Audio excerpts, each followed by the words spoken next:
This is an audio recording of The Secret Garden by Frances Hodgson Burnett, narrated by Right Here Audio. Chapter 5. The Cry in the Corridor. At first, each day which passed for Mary Lennox was exactly like the others. Every morning she awoke in her tapestried room and found Martha kneeling upon the hearth building her fire. Every morning she ate her breakfast in the nursery, which had nothing amusing in it, and after each breakfast she gazed out of the window across to the huge moor, which seemed to spread out on all sides and climb up to the sky. And after she stared for a while, she realized that if she did not go out, she would have to stay in and do nothing, and so she went out. She did not know that this was the best thing she could have done, and she did not know that when she began to walk quickly or even run along the paths and down the avenue. She was stirring her slow blood and making herself stronger by fighting with the wind which swept down from the moor. She ran only to make herself warm, and she hated the wind which rushed at her face and roared and held her back as if there were some giant she could not see. But the big breaths of fresh air, blown over the heather, filled her lungs with something which was good for her whole thin body, and whipped some red color into her cheeks, and brightened her dull eyes when she did not know anything about it. But after a few days spent almost entirely out of doors, she wakened one morning knowing what it was to be hungry, and when she sat down to her breakfast, she did not glance disdainfully at her porridge and push it away, but took up her spoon and began to eat it, and went out, eating it until her bowl was empty. "That got on well enough with that this morning, didn't tha?" said Martha. "It tastes nice today," said Mary, feeling a little surprised herself. "It's the air of the moor that's given the stomach for the victuals," answered Martha. "It's lucky for thee that's got victuals as well as appetite. There's been 12 in our cottage, as the stomach and nothing to put in it. You go on playing, you, out o' doors every day, and you'll get some flesh on your bones, and you won't be so yeller." "I don't play," said Mary. "I have nothing to play with." "Nothing to play with?" exclaimed Martha. "Our children plays with sticks and stones. They just runs about and shouts and looks at things." Mary did not shout, but she looked at things. There was nothing else to do. She walked round and round the gardens and wandered about the paths in the park. Sometimes she looked for Ben Weatherstaff, but though several times she saw him at work, he was too busy to look at her, or was too surly. Once she was walking toward him. He picked up his spade and turned away, as if he did it on purpose. One place she went to oftener than any other. It was the long walk outside the gardens with the walls round them. There were bare flower beds on either side of it, and against the walls ivy grew thickly. There was one part of the wall where the creeping, dark green leaves were more bushy than elsewhere. It seemed as if for a long time that part had been neglected. The rest of it had been clipped and made to look neat, but at this lower end of the walk it had not been trimmed at all. A few days after she had talked to Ben Weatherstaff, Mary stopped to notice this and wondered why it was so. She had just paused and was looking up at the long spray of ivy swinging in the wind when she saw a gleam of scarlet and heard a brilliant chirp, and there, on top of the wall, perched Ben Weatherstaff's robin redbreast, tilting forward to look at her with its small head on one side. "Oh," she cried out, "is it you? Is it you?" And it did not seem at all queer to her that she spoke to him as if she was sure that he would understand and answer her. He did answer. He twittered and chirped and hopped along the wall as if he were telling her all sorts of things. It seemed to Mistress Mary as if she understood him, too, though he was not speaking in words. It was as if he said, "Good morning. Isn't the wind nice? Isn't the sun nice? Isn't everything nice? Let us both chirp and hop and twitter. Come on, come on." Mary began to laugh, and as he hopped and took little flights along the wall, she ran after him. Poor little thing. Sallow, ugly. Mary, she actually looked almost pretty for a moment. I like you, she cried out, pattering down the walk, and she chirped and tried to whistle, which last she did not know how to do in the least. But the robin seemed to be quite satisfied and chirped and whistled back at her. At least he spread his wings and made a darting flight to the top of a tree, where he perched and sang loudly. That reminded Mary of the first time she had seen him. He had been swinging on a treetop then, and she had been standing in the orchard. Now she was on the other side of the orchard and standing in the path outside a wall, much lower down, and there was the same tree inside. "It's in the garden no one can go into," she said to herself. "It's the garden without a door. He lives in there. How I wish I could see what it's like." She ran up the walk to the green door she had entered the first morning. Then she ran down the path through the other door and then into the orchard. And when she stood and looked up, there was the tree on the other side of the wall, and there was the robin, just finishing his song and beginning to preen his feathers with his beak. "It's in the garden," she said. "I'm sure it is." She walked round and looked closely at that side of the orchard wall, but she only found what she had found before, that there was no door in it. Then she ran through the kitchen gardens again and out into the walk alongside the long ivy-covered wall, and she walked to the end of it and looked at it, but there was no door. Then she walked to the other end, looking again, but there was no door. "It's very queer," she said. "Ben Weatherstaff said there was no door, and there is no door. But there must have been one 10 years ago, because Mr. Cravern buried the key."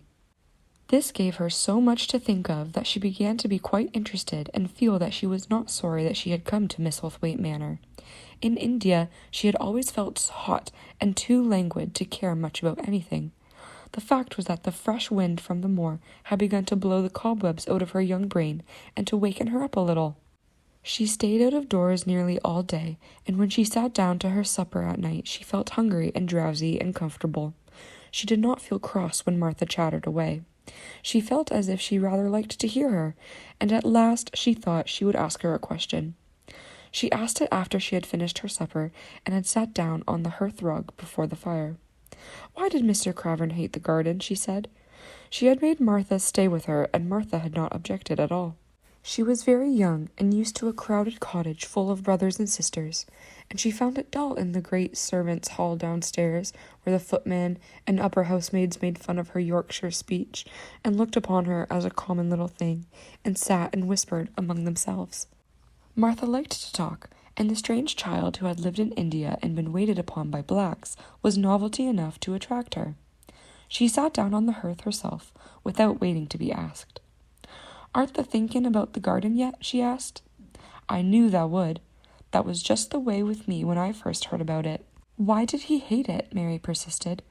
Martha tucked her feet under her and made herself quite comfortable. "Listen to the wind wuthering round the house," she said. "You could bear stand up on the moor if you was out in it tonight." Mary did not know what wuthering meant until she listened, and then she understood. It must mean that hollow shuddering sort of roar which rushed round the house as if against no one could see, were buffeting and beating at the walls and windows to try to break in.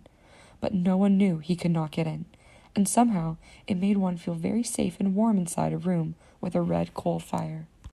"But why did he hate it so?" she asked after she had listened. She intended to know if Martha did. Then Martha gave up her store of knowledge. "Mind," she said. "Mrs. Medlock said it's not to be talked about.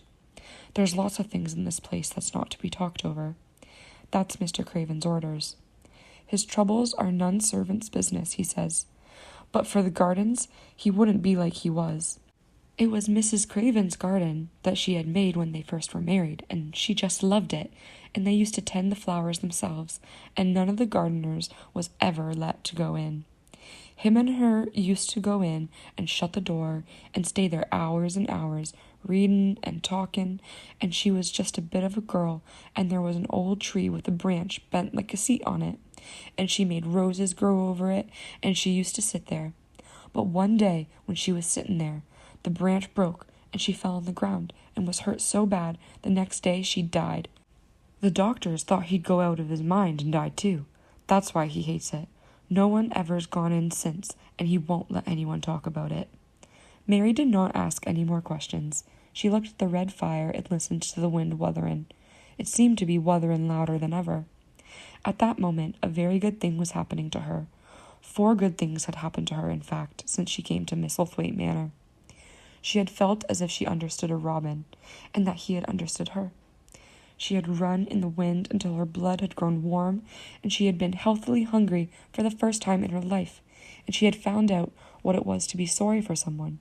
She was getting on. But as she was listening to the wind, she began to listen to something else. She did not know what it was, because at first she could scarcely distinguish it from the wind itself. It was a curious sound. It seemed almost as if a child were crying somewhere. Sometimes the wind sounded rather like a child crying, but presently Mistress Mary felt quite sure that this sound was inside the house, not outside it. It was far away, but it was inside. She turned round and looked at Martha. "Do you hear anyone crying?" she said. Martha suddenly looked confused. "No," she answered. "It's the wind.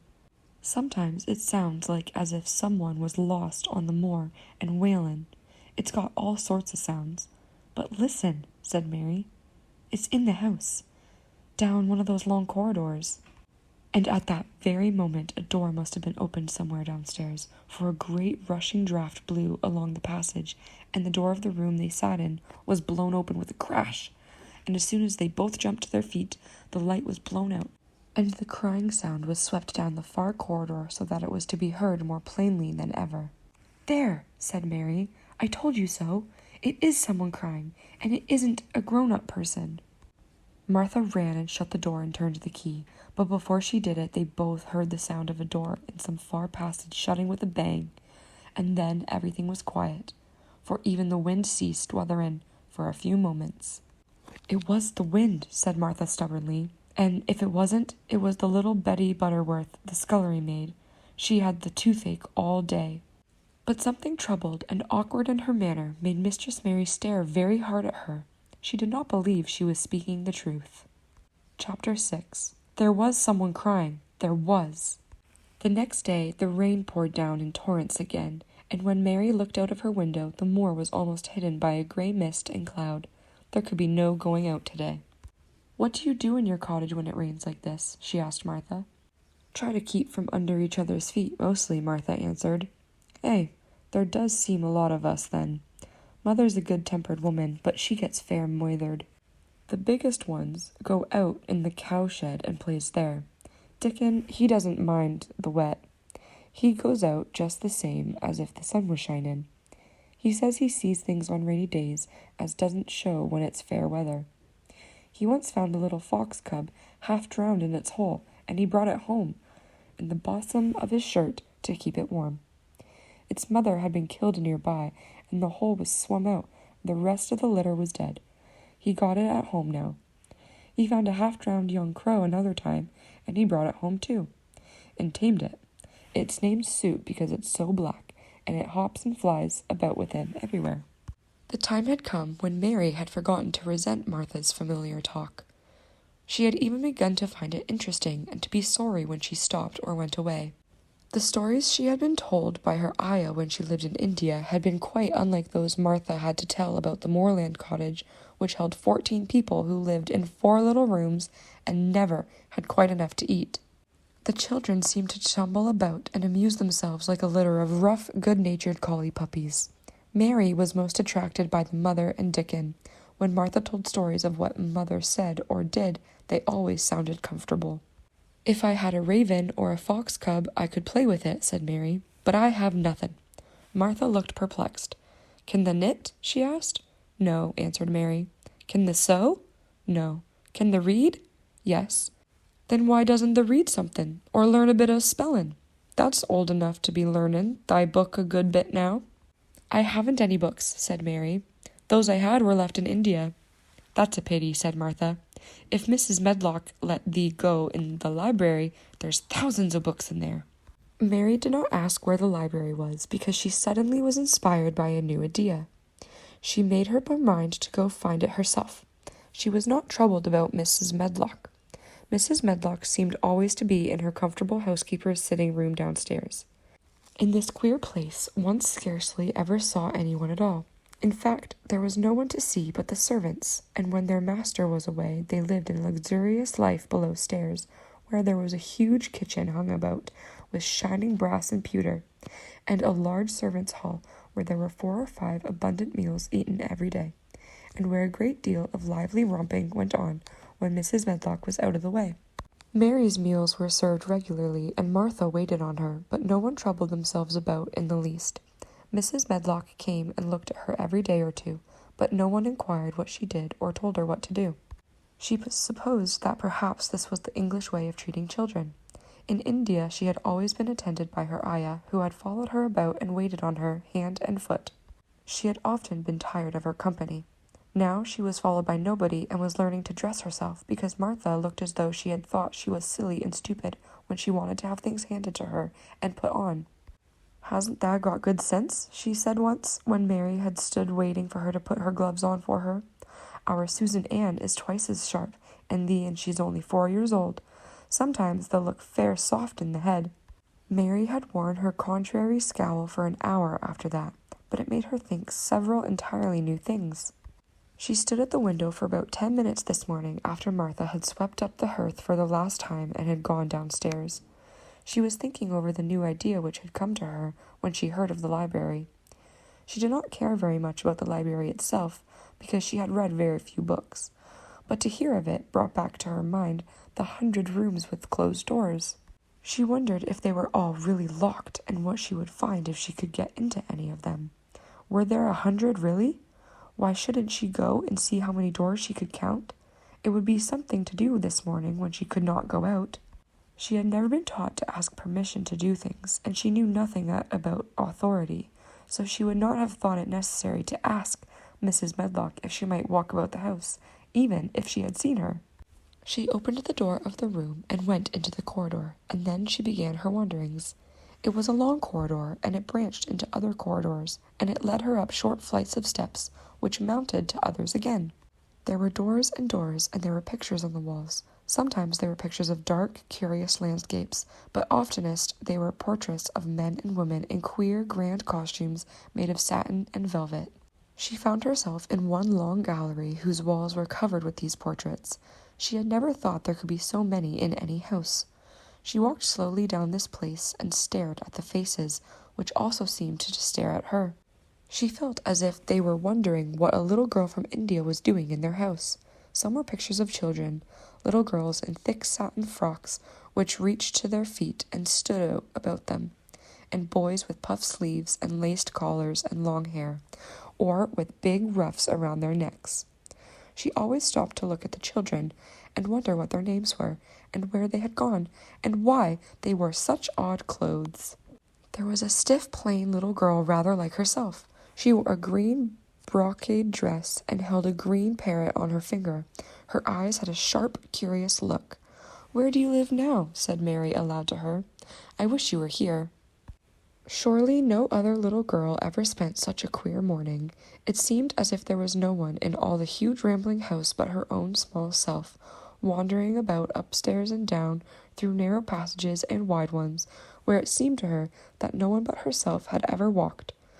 Since so many rooms had been built, people must have lived in them, but it all seemed so empty that she could not quite believe it true. It was not until she climbed to the second floor that she thought of turning a handle on a door. All the doors were shut, as Mrs. Medlock had said they were, but at last she put her hand on the handle of one of them and turned it. She was almost frightened for a moment when she felt that it had turned without difficulty, and that she pushed upon the door itself, it slowly and heavily opened. It was a massive door and opened into a big bedroom. There were embroidered hangings on the wall, and inlaid furniture which she had seen in India stood about the room. A broad window with leaded panes looked out upon the moor, and over the mantel was another portrait of the stiff, plain little girl, who seemed to stare at her more curiously than ever. "Perhaps she slept here once," said Mary. "She stares at me so that she makes me feel queer." After that she opened more doors and more. She saw so many rooms that she became quite tired and began to think that there must be 100, though she had not counted them. In all of them there were old pictures or old tapestries with strange scenes worked on them. There were curious pieces of furniture and curious ornaments in nearly all of them. In one room, which looked like a lady's sitting room, the hangings were all embroidered velvet, and in a cabinet were about 100 little elephants made of ivory. They were of different sizes, and some had their mahouts or palanquins on their backs. Some were much bigger than the others, and some were so tiny that they seemed only babies. Mary had seen carved ivory in India, and she knew all about elephants. She opened the door of the cabinet and stood on a footstool and played with these for quite a long time. When she got tired, she set the elephants in order and shut the door of the cabinet. In all her wanderings through the long corridors and empty rooms, she had seen nothing alive, but in this room she saw something. Just after she had closed the cabinet door, she heard a tiny rustling sound. It made her jump and look around at the sofa by the fireplace, from which it seemed to come. In the corner of the sofa there was a cushion, and in the velvet which covered it there was a hole, and out of the hole peeped a tiny head with a pair of frightened eyes in it. Mary crept softly across the room to look. The bright eyes belonged to a little gray mouse, and the mouse had eaten a hole into the cushion and made a comfortable nest in there. 6 baby mice were cuddled up asleep near it. If there was no one else alive in the 100 rooms, there were 7 mice who did not look lonely at all. If they wouldn't be so frightened, I would take them back with me, said Mary. She had wandered about long enough to feel too tired to wander any further, and she turned back. 2 or 3 times she lost her way by turning down the wrong corridor and was obliged to ramble up and down until she found the right one. But at last she reached her own floor again, though she was some distance from her own room and did not know exactly where she was. I believe I've taken a wrong turn again, she said, standing still at what seemed the end of a short passage with tapestry on the wall. I don't know which way to go. How still everything is. It was while she was still standing there, just after she had said this, that the stillness was broken by a sound. It was another cry, but not quite like the one she had heard last night. It was only a short one, a fretful, childish whine, muffled by passing through walls. It's nearer than it was, said Mary, her heart beating rather faster. And it is crying. She put her hand accidentally upon the tapestry near her and then sprang back, feeling quite startled. The tapestry was the covering of the door, which felt open, and showed her that there was another part of the corridor behind it, and Mrs. Medlock was coming up it, with a bunch of keys in her hand and a very cross look on her face. What are you doing here? She said, and she took Mary by the arm and pulled her away. What did I tell you? I turned around the wrong corridor, explained Mary. I didn't know which way to go, and I heard someone crying.